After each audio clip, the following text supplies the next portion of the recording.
Hello दोस्तों, कैसे हैं आप? कैसे चल रही है आपकी पढ़ाई?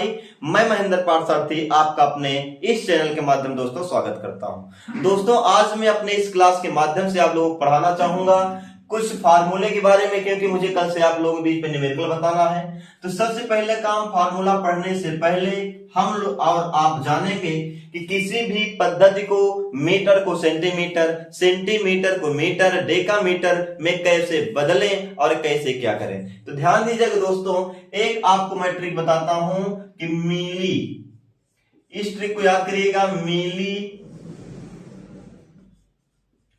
Senti deci metre deca hecto kilometre, यानी कि milli centi deci metre deca hecto kilometre. और यही जब हम दूसरा ले लेंगे तो milli centi deci gram deca hecto kilogram. जब हम लीटर में लेंगे तो milli centi deci litre deca hecto kilo litre. यानी कि यहां से हम देखेंगे कि हम मीटर को सेंटीमीटर में, ग्राम को किलोग्राम में, डेसीग्राम में, मिलीग्राम में कैसे बदलते हैं। एक चुटकियों में ट्रिक याद कर लीजिएगा कि milli centi deci metre deca hecto kilometre, अब milli centi deci gram deca hecto kilogram, अब milli centi deci litre deca hecto kilo litre. हाँ दोस्तों, बिल्कुल याद कर लीजिएगा, ये आपको बहुत इंपॉर्टेंट है। परेशान हो जाते हैं सर, सेंटीमीटर को मीटर में कैसे बदलें और मीटर को सेंटीमीटर में कैसे बदलें। ये आज आपको अपने मन से हटा दीजिएगा। इस ट्रिक को याद करिएगा कि milli centi deci metre deca hecto kilometre, milli centi deci gram deca hecto kilogram, अब milli centi deci litre deca hecto kilo litre. अब हम देखते हैं कि जो आपका मिलीलीटर है, इसके माध्यम से हम यहाँ पर दोस्तों हमेशा लंबाई को मापेंगे। क्या मापेंगे? लंबाई यानी लेंथ को मापेंगे। और आपका ग्राम वाला पोर्शन यहां पर हम द्रव्यमान को मापेंगे। क्या मापेंगे? द्रव्यमान को मापेंगे। और जब आपका कोई तरल पदार्थ होगा तो वहां पर हम इसको क्या कर देंगे? लीटर में मापेंगे।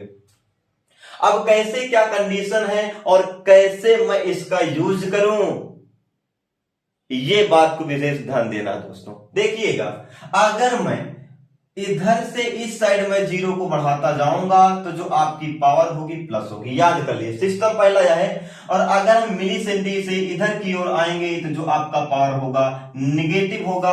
ओ क्या सर बता रहे हैं, कुछ समझ में नहीं आता, अब समझ में आएगा। कैसे? जैसे दोस्तों मैं आपको दे देता हूं कि एक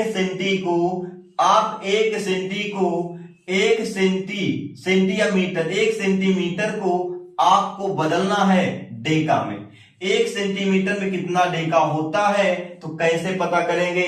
तो आप खुल गई आपके मस्तिष्क की चाबी। देखो यहां पर सेंटीमीटर है, अब तब तक जीरो लगाते चले जाइए जब तक आपको डेका ना मिल जाए। तो कितना जीरो लगा दोस्तों? 3 जीरो। तो हम इसको लिख सकते हैं 10 की पावर 3। अभी अभी पावर है ना, तो पावर को मैंने बताया हमेशा निगेटिव होगा। जब इधर से इधर आएंगे तब तो लिख देंगे पावर -3। 1 सेंटीमीटर में -3 डेका होता है। अगर मैं बात करता हूं आगे, अगर मैं आपसे कह दूं सर 1 मिलीमीटर में कितना डेका होगा, 1 मिलीमीटर में कितना डेका होता है, तो कोई दिक्कत नहीं बेटा, आप घबराइए नहीं। मैं तो आपको बताता हूं कि 1 मिलीमीटर में डेका होगा। तो अब यहां पर मिली के स्थान पर आप क्या कर देना? 1 लिखना है और तब तक जीरो बढ़ाते चले जाना बेटा जब तक आपको डेका नहीं मिल जाता है। ओहो सर, तो मैंने कर दिया 1 जीरो, 2 जीरो, 3 जीरो, 4 जीरो मिला। हम इसको लिख देंगे 10 की पावर 4। हाँ बेटा, लेकिन याद कर लेना हम इधर की ओर आ रहे हैं ना, तो यहां पर पावर क्या हो जाएगा? -4 डेका हो जाएगा, है ना। अब बात समझ में आ गई होगी। लेकिन थोड़ा सा हम आगे बात करते हैं। आगे बात करेंगे, मान लीजिए आपसे कह दिया जाए 1 किलोमीटर को मीटर बदलिए, 1 किलोमीटर को 1 किलोमीटर का दोस्तों मीटर में बदलना है। अब बात यही फिर से आ गई कि सर अब मैं क्या करूं। कुछ नहीं घबराना है दोस्तों, आपको 1 किलोमीटर यहां तब तक जीरो बढ़ाते जाए जब तक आपको मीटर नहीं मिल जाता है। आपको मीटर मिल गया 1 0 2 0 3 0, अर्थात मैं कर सकता हूं 10 की पावर 3 जीरो। अब यहां पर पावर नेगेटिव हो या पॉजिटिव, इसके लिए मैं बता रहा हूं। देखो पॉजिटिव आप इधर की ओर जीरो बढ़ाए हैं तो जो आपकी पावर होगी दोस्तों वो आपकी पॉजिटिव होगी, अर्थात 1 किलोमीटर में 10 की पावर 3 मीटर हो गया। अब सर मुझे ये बताइए, मान लीजिए मैं सेंटीमीटर को मीटर में बदलना चाहूं या सेंटीग्राम को ग्राम में बदलना चाहूं, तब क्या होगा। याद करिएगा कि सेंटीग्राम आपका यहां होगा दोस्तों, सेंटीग्राम आपका कहां होगा, यहां होगा। और सेंटीग्राम को बदलना है किसमें, ग्राम में। घबराइए मत, आप सेंटीग्राम के नीचे जीरो बढ़ाइए और तब तक जीरो बढ़ाइए जब तक आपका ग्राम नहीं आ जाता है। आप लोगों ने देखा एक के बाद 2 जीरो आया, कितना जीरो आया, 2 जीरो आया, तो हम लिख देंगे 10 की पावर 2। लेकिन दोस्तों देखो आप उल्टा आ रहे हैं ना, तो यहां पर जो पावर होगी निगेटिव होगी, अर्थात 1 सेंटीग्राम बराबर दोस्तों क्या हो जाता है, 1 सेंटीग्राम बराबर दोस्तों क्या हो जाएगा, 10 की पावर -2 ग्राम हो जाएगा। क्या दिक्कत है, किसी कोई दिक्कत हो तो मुझसे कमेंट में जरूर बताइएगा। अब फिर मैं आपसे दोस्तों कह दूं कि सर 1 हेक्टो में कितना डेसी होगा, 1 हेक्टो में कितना डेसी होगा, ये तो बड़ा हार्ड सवाल सर पूछ लिए हैं। 1 हेक्टो में कितना डेसी होगा, ये तो बड़ा हार्ड है। अब मैं कैसे करूं, घबराइए मत। आपको करना क्या है, 1 हेक्टो के पास 1 लगाना है और तब तक जीरो लगाए जब तक आपको डेसी नहीं मिल जाता है। तो दोस्तों कितना जीरो मिल गया, 3 जीरो। हम लिख देंगे 10 की पावर 3। अब देखो हम देखो दोस्तों इधर से इस साइड अगर जाएंगे जो आपकी पावर होती है ना वो पॉजिटिव होगी, तो हम पॉजिटिव कर देंगे, अर्थात 1 हेक्टो में कितना है, 10 की पावर 3 डेसी हो जाता है। अब दोस्तों लंबाई कुछ अन्य मात्रक को भी हम देख लेते हैं। जैसे पहला दिया गया है 1 फर्मी बराबर दोस्तों होता है 1 फर्मी बराबर 10 की पावर -15 मीटर। ये आप विशेष कर याद करके रखिएगा। और 1 यक्षयु बराबर होता है 10 की पावर -13 मीटर। तीसरा बात करते हैं 1 एंगस्ट्रॉन बराबर होगा 10 की पावर -10 मीटर। 1 माइक्रोन, इसको बोलते हैं दोस्तों माइक्रोन। क्या बोलेंगे, 1 माइक्रोन बराबर होगा 10 की पावर -6 मीटर।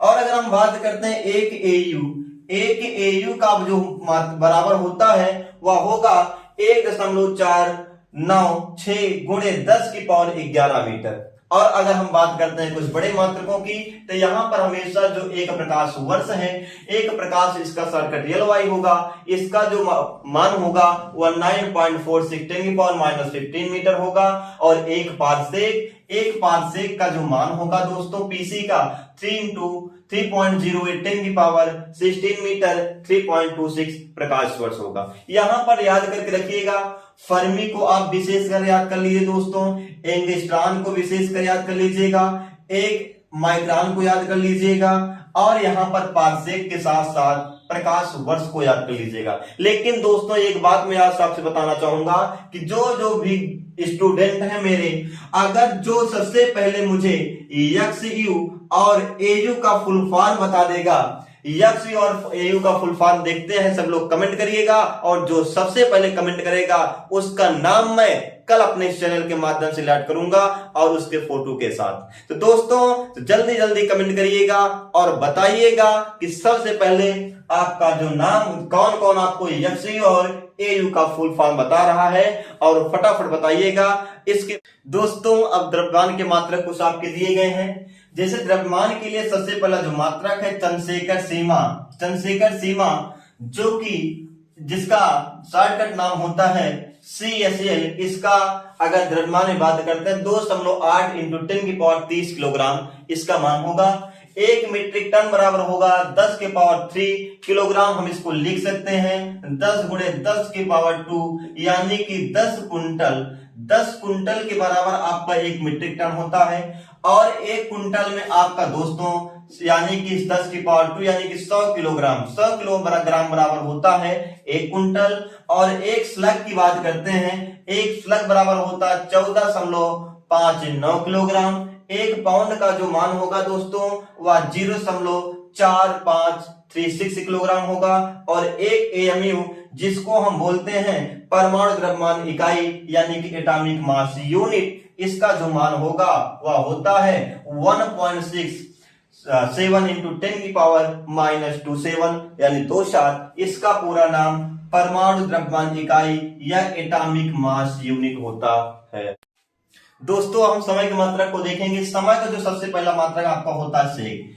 एक सेक में होता है 10⁻⁸ सेकेंड। और हम जानते हैं कि एक मिनट में आपका 60 सेकेंड होता है। एक मिनट में कितना सेकेंड होगा दोस्तों? 60 सेकेंड होगा। और एक घंटे में 60 मिनट होता है। एक घंटे में कितना मिनट होगा? 60 मिनट होगा। और एक घंटे में 60 मिनट होगा तो 60 मिनट में क्या होता है? अगर सेकंड में चर्चा करते हैं तो 60 इंटू 60 करके हम 3600 सेकंड को प्राप्त करते हैं। उसी प्रकार एक दिन में दोस्तों देखा जाए 24 घंटे होता है और एक घंटे में 3600 सेकंड होता है। तो 24 को 3600 से गुणा करके हम निकाल लेंगे कि एक दिन में कितना सेकंड होता है। और एक वर्ष में 365 दिन, एक दिन में कितना सेकंड होगा आपको पता चल गया है। 365 से अगर हम गुणा कर देंगे तो आपको मिल जाएगा कि एक वर्ष में कितना सेकंड होगा। और एक शताब्दी की बात करते हैं, एक शताब्दी में 100 वर्ष होगा। और उसी 100 से अगर इसमें हम गुणा कर देंगे, इसी वर्ष क्या करेंगे, एक वर्ष में मिला जो आपका सेकंड है उस सेकंड में अगर 100 से गुणा कर देंगे दोस्तों तो आपको मिल जाएगा एक शताब्दी में सेकंडों की संख्या।